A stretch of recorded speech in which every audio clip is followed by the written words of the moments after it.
5 common squat mistakes. First one, either incorrect bracing or no bracing at all. So bracing, we're just working on trying to stabilize the spine. And to do that, we want to get as much air in and then kind of lock it in place so we can maintain that throughout whatever lift we're doing, right? Whether that's a deadlift, a squat, doesn't matter. But learning to brace correctly is paramount to longevity and safety. So we're looking for stacking our spine over our pelvis and being able to maintain that position. So if you think here's pelvis, here's spine, and this is neutral, right? This is strong. If I'm in extension this way, right, I'm kind of going here. Or if I'm in flexion this way, I'm going to be this way, not as strong. So we just want to get to neutral and be able to maintain it. So if you were to follow along on this, we take our hands to use as a tool. We want to be right above the hip bones, kind of in the squishy part here. Thumbs are reaching back into the erectors, fingertips are wrapping around the front. First thing here, you can feel no tension, right? If you just squeeze, pull the shoulders back and down. From here, you can see I kind of go anterior tilt pelvis. So I'm just going to use my core and pull my belly button into my spine, which brings pelvis into more neutral and brings the rib cage in. From here, keeping that tension in the front and pressure in the hands, I'm going to inhale into my belly. But imagine not just trying to push the belly out, but I'm trying to fill up a balloon on the inside, right? So 360 degrees here of inhale. And ideally, we're going to feel pressure come into the thumbs. The hands are going to go out through the obliques, and the fingers are also going to come out while maintaining that tension. So again, shoulders back and down. From here, pull the rib cage in. Got tension on the hands. Now big inhale into the belly. Trying to fill up 360 degrees. You should feel a lot of tension being built, and then we just want to maintain that. So even though I'm talking, I can still maintain that tension, which is what we want to do when we're under load or even performing something, body weight movements and stuff like an air squat. So from here, shoulders back and down, pull the rib cage in, inhale, try and feel that expansion this way, and then maintain. So when we're performing stuff under load, right, like let's say just a squat, I'm going to get that tension. I have a barbell on my shoulders. I'm going to inhale, get tight, hold the breath, down, back up, exhale, inhale without losing tension. All right, mistake number 2, foot placement.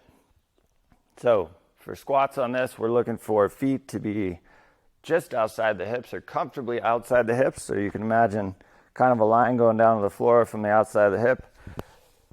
Pretty good idea would be just on the inside of the feet, right? So too narrow, too wide, just outside the hips. And then from there, either going toes straight ahead or slightly flared, whatever personal preference is, but we don't want to be on the extremes on that one. So too flared, and we don't want toes pointing in. Feet comfortably outside hips, toes either straight ahead or slightly tilted out. All right, mistake number 3, not breaking at the knees of the hips at the same time. So what I mean by that is potentially if the knees don't break and the hips do, tends to send you into the back seat. If the knees break and the hips don't, sends you into the front. So if you could imagine, you have a rope wrapped around the waist that's pulling backwards and a rope around the knees that's pulling this way. We want them to pull at the same time. So as I descend, the hips and the knees break at the same point as I go down, not one without the other. Mistake number 4, and this is going to play off number 3, not having your weight evenly distributed throughout the foot. So depending on mobility, limb length, a bunch of different things, people's torsos are going to be in different positions. But the main thing is that we're not super far either on the toe or on the heel during a squat, right? So if we're breaking at the hip and the knee at the same time, going down to the bottom, I want to be nice and even throughout the foot and not too far on the heel to where the toes are peeling up or too far on the toe where the heel's coming up. So 3 points of contact, big toe, little toe, and heel. And then weight, we want to be through the middle of the foot the entire time, nice and grounded. So nice and distributed front to back. All right, last here, mistake number 5, common mistake that we see is coming up out of the bottom position, and that's letting the hips shoot out the back. So all things being great, weights through the middle of the foot, knees and hips are breaking at the same time as you're going down. When you're coming back up, we want to drive the shoulders to the ceiling and bring the hips through as quickly as possible and not let the hips shoot out the back. So if I did, it would look like this, and then I stand up.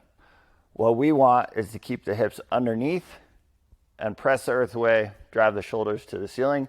This becomes more and more important as we start loading, right? So back squat, front squat, overhead squat, any of that stuff, much more tendency to have the hips shoot out the back when loaded, or getting super lazy on an air squat. So chest up, hips under, evenly distributed throughout the foot.